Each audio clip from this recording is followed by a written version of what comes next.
Jamal, I find this really interesting.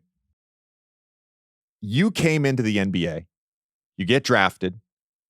About 4 months later, MJ retires. You play a full season, no MJ in the league. He comes back the following year in March. And then the Bulls dynasty, the last three championships. What was it like to play in the league without Jordan? What was it like to play in the league with Jordan? Obviously, you also did a couple other years where he was in the league and then he came back with Washington. Yeah. So I would say I think I played against Jordan in '93 as well. I remember that with Kukoc, Pittman, and then my second year there was no Michael Jordan, and that was that infamous time I think when Scottie Pittman was trying to get him back and he held up the shoe or something, come back or whatever. You know, what I recall about that particular instance was that everybody was trying to find the next Michael Jordan. It went from Harold Miner was a candidate. Grant Hill was the face of the NBA. Everybody was searching for it. Who knew that years later that would be LeBron James coming, at the end of the day. But everybody was searching for that next one. Penny Hardaway had it attached to him as well. I will say this.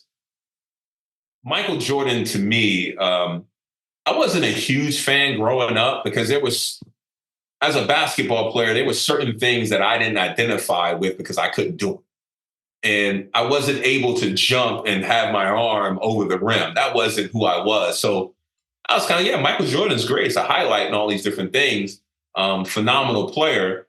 But I really follow Larry, Magic, and Akeem Olajuwon because they were more close to me, just like kids follow Steph Curry essentially nowadays because, 6'3", he's identifiable. They can relate.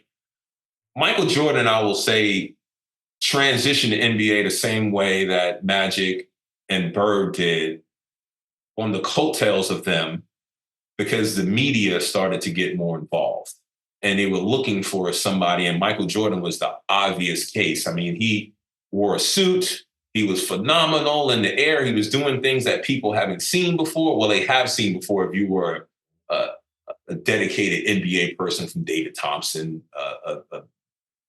Dr. J, all those other people. But from the common fan, I think Michael brought more people in to watch his style of play. And boom, the NBA takes off. And then I think it was '92 that I played against the first Dream Team with myself, Grant Hill, Chris Webber. I think that Dream Team and Michael Jordan being a focal point of that really globalized and mushroomed what the popularity of the NBA is because it now is a global thing and people were responding to it more. Even to the point where years later, I want to say it's probably about 15 years ago. About 15 years ago, I went over to China in Beijing. I was in Beijing, Shanghai, and I had people coming up to me on the street. Hey, you're Jamal Mashburn. I was like, I haven't played and I'm retired. They're like, no, you have to recall that when we got NBA games during that Michael Jordan era, we just didn't follow Michael Jordan. We followed everybody else around Michael Jordan that competed against him and also with him. So you became popular just as well. So for me, Michael Jordan has commercialized the globalized the game in a big way. The NBA had a lot to do with that, sponsors and different things like that. And it needs to continue to go that route. But as a player,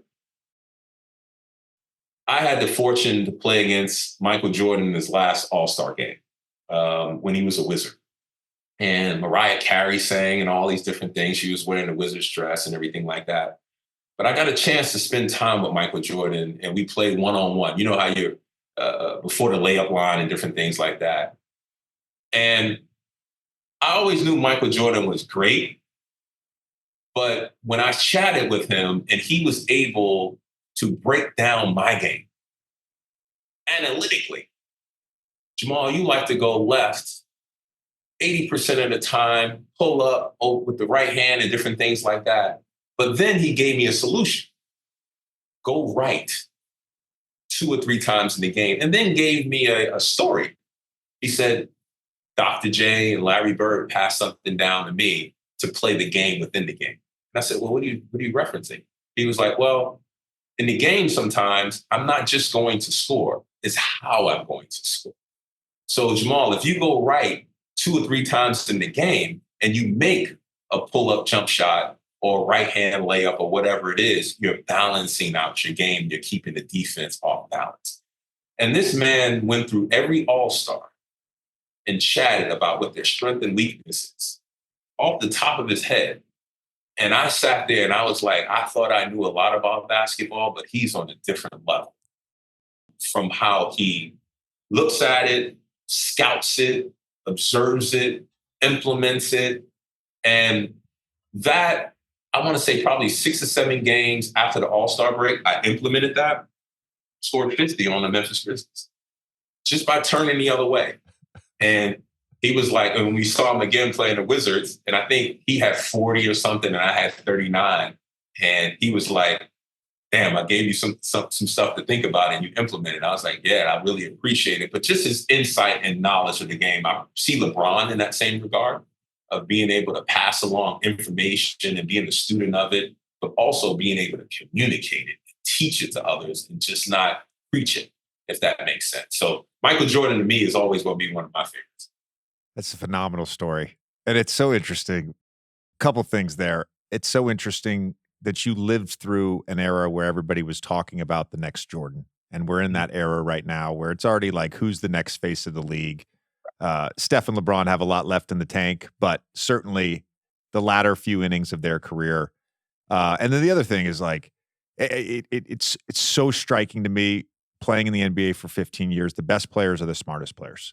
The best players are the savants. The best players are the ones that can manipulate the game using their mind and not just their body. And man, that Jordan story was sick, man. It was sick. I appreciate that. Oh, anytime, man. I mean, I think also too, and thank you for saying that about the smartest players, because I don't think that conversation has been talked about enough.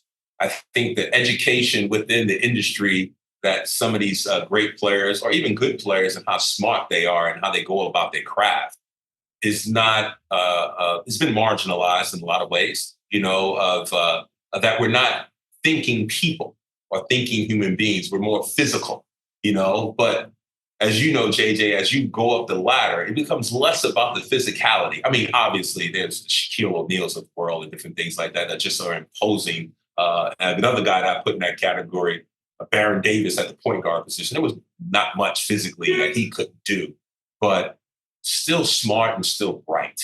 You know what I mean? About the game and how they go about their craft. They try to perfect it and the ins and outs of it. And then also reading other guys and how they can manipulate the game based upon other guys and how they play against them. Yeah, it's facts. It's interesting too, because, I talk about this all the time.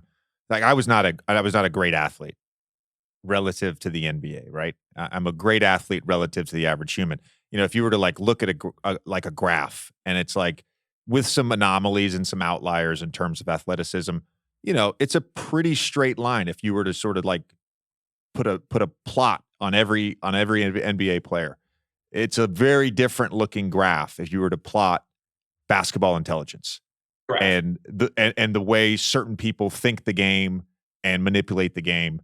And when those great athletes are also great thinkers, well, then you get some of the greatest players ever. And by the way, you don't have to be a great athlete relative to NBA standards to be a great player. Nikola Jokic is not a great athlete in the traditional sense, but he's incredibly bright. And he anticipates and thinks the game and all that stuff.